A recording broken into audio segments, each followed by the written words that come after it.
Hello everyone and welcome to the most requested video on this channel which is analyzing mocks. So काफ़ी सारे mocks I keep on taking in front of all of you in the form of live mock solving sessions and काफ़ी बार हम discuss भी करते हैं with individuals as to how can they improve their mock performance. But अगर एक individual को एक mock को analyze करना हो तो कैसे करेंगे? So there is one thing that I have towards the end of this particular video जहाँ पे I will talk about a sheet that I have made and उसकी link you will be able to find in the description box below. तो उसको कैसे use करना है that I will cover at a later point in time. But starting में पहले ये पता करते हैं कि कैसे analyze करना है and how exactly to optimize your analysis process. So सबसे पहले as soon as you get done with a test या फिर जब analyze करने बैठते हो जब result आ जाता है तो सबसे पहले तो मुझे overall analysis देखना है. I need to see and get a feel of how I have performed at the test. So a lot of people simply look at their score and feel happy or sad. So that is basically overall analysis. उसको थोड़ा और fine तरीके से देखते हैं. So the first thing that I will look at is going to be or are going to be score, the percentile, the cutoffs that are there. सो वो एक table जो होता है वो मैं देख लूँगा कि कट ऑफ से मैं कितना दूर हूँ, कौन से सेक्शन के अंदर मेरा कट ऑफ क्लियर हुआ था, किस में नहीं हुआ था, and what exactly was the percentile, how many people have taken the test, अगर रैंक आ रहा है तो कितना रैंक आ रहा है. All those things I will have a look at very quickly. तो ये बहुत ही जल्दी अपने को समझ में आ जाएगा कि overall I should be happy और sad with my performance. The second thing is I am going to look at how many questions did I get right, how many answers did I mark wrongly and कितने questions थे जो मैंने attempt नहीं किए. Now although I will have a fair idea of this once I am done with the test, but यहाँ पे कुछ surprises हो सकते हैं. So sometimes you might get into situation जहाँ पे you will think that DILR के अंदर यू अटेम्प्टेड 2 सेट्स तो 30 मिल सकते हैं, बट जब रिजल्ट आता है तब पता चलता है कि यार 30 तो नहीं मिल रहे हैं. You have ended up getting 10 marks let's say, because कुछ क्वेश्चंस थे जो मैंने गलत मार्क किए थे, मेरा सेट ही पूरा इंटरप्रिटेशन उसका गलत था. तो ये सब चीजें हो सकती है. सो that is the next thing that I will look at. The third thing I will look at is in terms of chronology. Chronology का मतलब क्या है, मैंने कौन सा क्वेश्चन पहले किया, कौन सा पैसेज पहले किया, कौन सा DILR सेट पहले किया. All that data I will need to have with me once I am done with the test and when I am sitting for analysis. तो जब टेस्ट दिया होगा तो जो रफ शीट यूज की होगी ना, please don't throw away that rough sheet. I see a lot of people who go to an institute, go to their centre, solve the test और अपना रफ शीट वहां पे देके आ जाते हैं. क्यों देके आ जाते हैं यार? It's a very important piece, वो ट्रेजर है, वो उसको लेके आ जाओ वापस घर पे and sit and analyse it कि कहाँ पे क्या बेटर कर सकते थे और कैसे इसको और बेटर ऑर्गेनाइज कर सकते थे. Deadwood is very important. Deadwood का मतलब ये होता है that some questions that you spent time on but you did not attempt. तो काफी जगह पे मतलब you will see this particular statistic, unattempted questions पे कितना टाइम या कितना परसेंटेज टाइम स्पेंड किया है. Now ideally that number should not go beyond 10 और 15%. उससे ज्यादा अगर टाइम स्पेंड कर रहे हो on deadwood, it basically means that you are not aware कि कितना मुझे यहाँ पे टाइम इन्वेस्ट करना चाहिए था. And when I am saying deadwood, it primarily happens in case of DILR and quant, because verbal में अगर पढ़ लेते हो अच्छे से क्वेश्चन तो मोस्टली उसको अटेम्प्ट कर ही लेते हो. बट DILR के अंदर that is the biggest culprit, जहां पे you are spending time on solving a set जहां पे कुछ मिल नहीं रहा and because of which you are not going to get any marks. तो 10%, 15%, may be 15% is a big number by the way. It's 18 minutes out of 120. So उतना यहाँ पे अनअटेम्प्टेड क्वेश्चंस पे स्पेंड कर सकते हो, it's okay. But the clear you are in terms of कौन से क्वेश्चंस पे टाइम स्पेंड करना चाहिए, कौन से पे नहीं करना चाहिए, the better of you will B. अब यहाँ पे हम आते हैं क्वेश्चन वाइज एनालिसिस पे. तो हर एक क्वेश्चन पे जाके we will have to analyse कि हमने यहाँ पे सही डिसीजन लिया था या नहीं लिया था एंड हमने इसको ठीक से सॉल्व किया था कि नहीं किया था. तो अब ये वाला पार्ट आता है secondary. Of course there is a chronology that you have to go through when you are analysing a test. But क्या एनालिसिस करते हैं वो मैं एक बार बता देता हूं, just for the benefit of people जिनको सिर्फ क्वेश्चंस एनालाइज करने हैं. तो अब यहाँ पे 3 पैरामीटर्स पे मैं हर एक क्वेश्चन को जज करूंगा, right. So what are the 3 parameters and these are fairly obvious parameters जो हम सबकॉन्शियसली समझ ही लेते हैं, बट उसको मैंने एक बुलेट के फॉर्मेट में डाल दिया है. तो 3 पैरामीटर्स क्या क्या है. The first parameter is accuracy, whether I got this answer correct और नॉट. तो ये मेरे लिए बहुत इंपॉर्टेंट है. The second thing is the level of difficulty of the question. तो इजी क्वेश्चन को अगर मैंने गलत मार्क किया, आई will feel very bad. But difficult question को गलत मार्क कर दिया, I might not feel so bad. Difficult theta question को मैंने गलत मार्क किया, मुझे बिल्कुल खराब नहीं लगेगा क्योंकि मैंने तो यहाँ पे पूरा एक गैम्बल लिया था.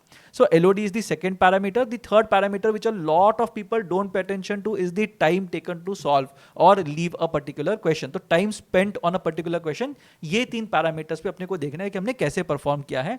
एंड यहाँ पे I will be able to जज my performance at a question level की हर एक क्वेश्चन पे मैंने कैसे परफॉर्म किया है. तो I will grade myself on each question. अब मैं ग्रेड करूंगा तो कैसे मुझे पता चलेगा if I have done well और नॉट. तो यहाँ पे the sheet that I was mentioning उसको यूज कर लेना for best effects. I will talk about the sheet towards the end of this presentation and the link to that is there in the description box below. You can have a look at it. इस बार के लिए मैंने उसको थोड़ा सा change कर दिया in terms of customisation. So sheet को यूज कर सकते हो for best effects. Now how does it affect you? तो ये एक चार्ट है, ये एक डायग्राम है, इसको देख लेना. You have to understand that we are looking at certain decisions that we make during the test. अब एग्जाम के बाद में अगर मैं देखूंगा तो मेरे पास तो बेनिफिट है ऑफ जो भी मैंने पहले किया था, राइट? सो हिस्ट्री का बेनिफिट मेरे पास है. So I will have a look at it and then I will say ये तो ऑब्वियसली करना चाहिए था, ये तो ऑब्वियसली नहीं करना चाहिए था. बट एग्जाम के टाइम पे कैसे इसको जज करना है, that is basically the skill that you have to develop. So यहाँ पे 3 कैटेगरीज में मैंने क्वेश्चंस को डिवाइड किया है. इजी क्वेश्चंस जो बहुत स्ट्रेट फॉरवर्ड होते हैं, सिंगल कॉन्सेप्ट क्वेश्चंस जो आ जाने चाहिए even if you are like okay-ish prepared for the test. Moderate questions are the ones जहाँ पे I am telling you कि थोड़ा सा application required है. If you are someone who has attended all the sessions, if you have signed up for a program, you have been a regular watcher and you are also answering questions in YouTube sessions, then mostly अगर तुम्हारे से solve हो रहा है तो moderate questions हो सकते हैं. And difficult questions are the ones जिसको solve करने के लिए थोड़ा सा luck लगता है या फिर you will need to have insane command on the topic, तो difficult questions solve हो जाएंगे. Again, correct, incorrect, skipped is fairly straightforward. अब ये इजी, मॉडरेट, डिफिकल्ट को क्लासिफाई करने के लिए हर एक इंस्टीट्यूट के पास अलग अलग पैरामीटर्स होते हैं. So if you are looking at SimCATs let's say for example, then they have type A, type B, type C के क्वेश्चंस होते हैं जहां पे they look at the top 10% of the test taking population जिन्होंने वो question जो उस section के टॉप 10 परसेंटाइल में आते हैं उनका परफॉर्मेंस देखते हैं. अगर उनमें से अगर 60% लोगों ने उसको एक्यूरेटली सॉल्व किया है then the P value become 60. That is the whole idea. तो अगर ये हो रहा है तो यहाँ पे you will be able to figure out कि अगर ए बोल रहे हैं तो वो इजी में आएगा, बी बोल रहे हैं तो मॉडरेट में आएगा, सी बोल रहे हैं तो डिफिकल्ट में आएगा. एम कैट्स में अगर देखोगे तो उनका 5 सेक्शंस का पैरामीटर और 5 अलग अलग कैटेगरीज होती है जिसमें क्वेश्चंस को डिवाइड करते हैं. वेरी इजी होता है, मॉडरेट होता है, डिफिकल्ट होता है, वेरी डिफिकल्ट होता है. So I would say that moderate will stay where it is, easy and very easy will be clubbed under easy and difficult and very difficult will go under difficult. So ऐसे इसको हम लोग use कर सकते हैं. CL के अंदर भी विल गेट टॉप 10% का डेटा, तो वो वाले डेटा से we can easily figure out कि whether a question is easy, moderate और डिफिकल्ट. ठीक है, ये क्वेश्चन लेवल पे एनालिसिस करना है. अब यहां पे अगर क्वेश्चन इजी है and you got it right तो या तो you have done a good job या तो एक क्वेश्चनेबल सिचुएशन है which we will talk about a bit later. But अगर इजी को इनकरेक्ट या स्किप किया यार that is an unforgivable error, right? So definitely you should feel very bad about these crosses that are there. अगर moderate question को solve किया है और इनकरेक्टली सॉल्व किया you should feel very bad about yourself. Difficult question को अगर incorrectly solve किया you should feel very bad about yourself. तो ये जो 4 क्रॉसेस है ना, these are the worst decisions that you can make during the test. The best decisions are what, जहां पे भी मैंने टिक्स मारे हैं वो बेस्ट डिसीजंस हैं. सो अगर इजी क्वेश्चन को मैं करेक्टली सॉल्व करता हूं तो it becomes a good decision. Questionable के बारे में बाद में बताता हूं but it's a good decision. Moderate को भी अगर मैं सही से सॉल्व कर रहा हूं it's a good decision. Moderate को स्किप कर रहा हूं in some cases it will be a good decision. Difficult को अगर मैं करेक्टली सॉल्व कर रहा हूं in some cases it will be a good decision and difficult को अगर मैं स्किप कर रहा हूं almost invariably it will be a good decision. ठीक है, तो ये 5 डिसीजन अपने को ठीक करने हैं. अब यहाँ पे मैंने क्वेश्चन मार्क्स क्यों डाले हुए यहाँ पे इन 5 के सामने या 4 के सामने? इजी को करेक्ट किया बट लेस देन 120 सेकंड्स में क्या ना, you should be very happy about yourself कि 120 सेकंड्स 2 मिनट के अंदर मैंने इजी क्वेश्चंस को ठीक से सॉल्व किया. The second thing is moderate question को I solve correctly within 180 seconds, I should feel very happy about it. So a moderate question 3 minutes, I solve it in under 3 minutes, I should be very happy about that particular attempt. Moderate, I have skipped in less than 60 seconds. I've identified that this question did not make a lot of sense to me. That is why I am letting go of this question then and there in less than 60 seconds. That to me is a very good decision. Difficult question, if you have got it right, but you have got it right within 4 minutes, I think that is still a good decision. But you have to prioritize easies and moderates before you go about solving difficult questions. So that is the important part. तो वो करना बहुत जरूरी है. तो ये वाले parameters पे मैं difficult questions को अगर correctly किया है 240 seconds के नीचे क्या है आई विल बी हैप्पी. 240 के ऊपर क्या है मेरे लिए वो क्वेश्चनेबल डिसीजन है कि यार इसमें से ना I don't think you have benefited a lot from this decision. And the last thing is difficult skipped. अगर 60 सेकंड्स के अंदर स्किप कर रहे हो I will feel very happy about it. But 60 से ज्यादा टाइम ले रहे हो to skip a difficult question, it means that you still need to get better in terms of question selection. तो ये बहुत इंपॉर्टेंट है, इस ग्रिड को याद रख लेना. I will show the sheet as well, sheet के अंदर कैसे इसको इंप्लीमेंट कर सकते हैं, but this is what the grid looks like. अब इंप्रूव कैसे करना है, how exactly to analyse the mocks, how exactly to improve with each passing mock. तो पहले तो मतलब क्या करना है अपने को, एनालिसिस वगैरह तो चल रहा है, ठीक है, अच्छी बात है, एनालिसिस मैंने कर लिया question wise, but I also have to solve all the questions on my own before I am looking at the solutions. तो अभी तक मैंने सॉल्यूशंस नहीं देखे हैं, I have just taken a feel of what the level of difficulty of the question looks like. तो मुझे यहाँ पे सारे क्वेश्चन सॉल्व करने हैं खुद से and then only will I have a look at the solutions. अब यहाँ पे ऐसा नहीं है कि पागलों जैसे सॉल्व करते रहो and keep on working on it for hours together कि मैंने पूरा का पूरा टेस्ट सॉल्व किया बट 5 घंटे लगे. That does not make a lot of sense. What I will want you to do is you have to spend no more than 4 minutes. देखो difficult question पे भी 4 मिनट ही लगाने हैं, उससे ज़्यादा टाइम तो लगाना नहीं है. एग्जाम के टाइम पे डिफिकल्ट क्वेश्चन देखा हुआ था, now you are watching it for the second time. So 4 minute से ज़्यादा स्पेंड मत करना in every question during analysis is my suggestion to you. If you are not able to crack it in 4 minutes, या तो the question itself is extremely difficult and वो बिल्कुल deserve ही नहीं करता था सॉल्व करना in the context of the test, और you are not very well versed with the topic, तुम्हारा कंटेंट में थोड़ा गैप है, because of which you will have to master the content first before you go about solving the question. So 4 minute से ज्यादा एक question पे fight मत करना. सो जो भी क्वेश्चंस अटेम्प्ट नहीं किए थे या गलत हुए थे, those questions you have to attempt again. Now typically if you look at the split of questions, 68 questions का अगर टेस्ट है let's say for example, then out of 68 questions a lot of people will end up attempting somewhere around 20 questions और 25 questions आराम से कर लेते हैं लोग, ठीक है. And that is purely because verbal लोग थोड़ा ज्यादा अग्रेसिवली अटेम्प्ट करते हैं, which means that you will be left with 40 questions to go through when you are analyzing, even if you are an average to a below average student. अब 40 question अगर करने, it should not take you more than 3 hours to analyze the entire test or to solve it on your own. उसके बाद you will have a look at the solution, you will feel bad कि अरे ये मुझे strike क्यों नहीं हुआ, या फिर ये मैं next time ध्यान में रखूंगा. All those things will happen, which we will talk about. But ये चीजें होंगी. Now one thing I will strongly suggest is record yourself when you are taking a mock. Now a lot of you I am sure watch me solving a mock live and you feel happy, sad, angry, जो भी मतलब feelings आते हैं, but then people look at it and then they forget about it. But the idea is for you to also record yourself when you are taking a mock. You can just write on a sheet of paper and you can just talk to the camera, भी नहीं बोल सकते, voice recorder शुरू कर दो अपने phone के ऊपर and just talk to the voice recorder. That's perfectly fine. But record yourself while taking the mock purely because that is the purest form of emotion that you are going through. So you will get to know कि क्या मेरे दिमाग में चल रहा है और क्या मुझे यहाँ पे करना चाहिए. And watch the live mock solving sessions. Do not miss out on watching the live mock solving sessions. उसमें काफ़ी ज़्यादा अलग अलग scenarios आते हैं. So this year itself, if you look at it, I have had a situation जहाँ पे one test that I solved उसमें verbal काफ़ी manageable था. We ended up getting more than 90% का accuracy वो मिला था एक जगह पे DLR was so difficult that we were not able to solve even one set. एक जगह पे we were able to solve a couple of sets in spite of the DILR section being difficult. कहीं पे VERC के अंदर बहुत ही difficult से passages आते हैं, कहीं पे VA बहुत ज़्यादा difficult आता है. So look at all kinds of scenarios that I go through and I generally tend to solve it from multiple providers. So on this channel we have solved tests by Time, by IMS, by Career Launcher, by TestFunda, ये तो solve किए हैं and I am planning to add more providers to this list as well. So make sure that you watch the live mock solving sessions to understand कि reaction कैसे होना चाहिए, कितना fast होना चाहिए, specially if you are aiming for a big score at the test. तो बहुत important है. एंड सबसे इंपॉर्टेंट चीज, don't stop taking mocks just because you are scoring low. It doesn't mean that you should stop taking mocks. In fact I would suggest that to start taking mocks more fearlessly. I would not say start taking more मॉक्स, but मैं बोलूंगा कि थोड़ा fearlessly मॉक्स देना शुरू करना, क्योंकि मॉक्स में जो भी स्कोर करा doesn't matter, nobody is going to know what you are scoring in each mock. So now what I will do is I will show you the sheet that we have. तो the calculator look something like this. अब मैं पूरा calculator explain करूंगा what exactly to do, but the calculator looks something like this. तो यहाँ पे what I have done here is I have spoken about it at a mock level कि mock के अंदर what your performance looks like. अगर मैं दिखता हूँ in terms of the kind of questions that I have solved, तो question level पे मुझे क्या क्या यहाँ पे enter करने चाहिए and इससे मुझे क्या पता चलता है. How many excellent decisions did I make? How many decisions के अंदर I need some improvement? What kind of decisions were fair, not great but fair decisions, and bad decisions क्या क्या थे. So make sure that you stay tuned for the next part of the video जहाँ पे I am going to discuss this particular sheet that I have mentioned right now. Now I hope you are able to see the mock tracking sheet that I have in front of you screen के ऊपर. So do go through this carefully and see what exactly needs to be done if you want to improve in terms of your test taking expertise, right? You want to master test taking skills. तो यहाँ पे of course there are some disclaimers that are there. I have created this sheet on my own. So if you like the sheet, do share it with people whom you think will benefit from this. If you are not subscribed to the channel, do stay subscribed to this channel, like the video and just put in a comment saying that you went through this sheet and you have created something of your own.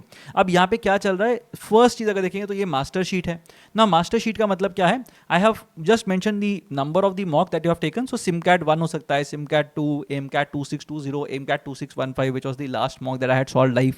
आप CL proctored 1, CDC probe, जो भी जैसे भी लिखना, CDC flexi जैसे भी लिखना, you can put it here.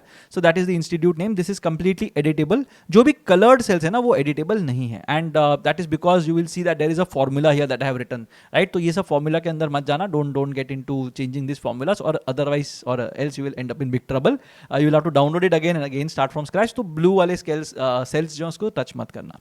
अब यहाँ पे if you look at it, I am saying that okay, there were 24 questions that were there in VRC, 15 attempt किए, 12 correct थे, 3 incorrect. The number of marks that you have got is 20. Now everything you have to fill on your own. I'm not counting TTAS and all, वो बाद में करेंगे, but अभी के लिए मैं बोल रहा हूँ कि ठीक है 20 marks मुझे मिल गए. Now what is this versus section? So if you look at it, what I am saying is अभी तक का जो average था, whatever was your average till now, if you have beaten that average, then I will say you had an outstanding day. अगर तुम्हारे average के 0.7 से लेके 1 तक अगर स्कोर आ रहा है, अगर मैं उसका परसेंटेज टर्म्स में देखूं 70% से लेके 100% तक आ रहा है, then I will say it was adequate, it was fine, not great. And if it was worse than 0.7 of your average, then it was a bad day that you had. So for example, अगर मैं यहाँ पे ये marks देखता हूँ, so I can see that the average of these scores is 24.66. So let's say for example, I end up getting 30 marks in this section on this day, then my prompt will say outstanding performance. This was a very good performance, something that I should be proud of. अगर let's say for example, मुझे 24 के जगह पे 23 ही मिले, let's say, which is very close to my average, so I will say adequate performance है.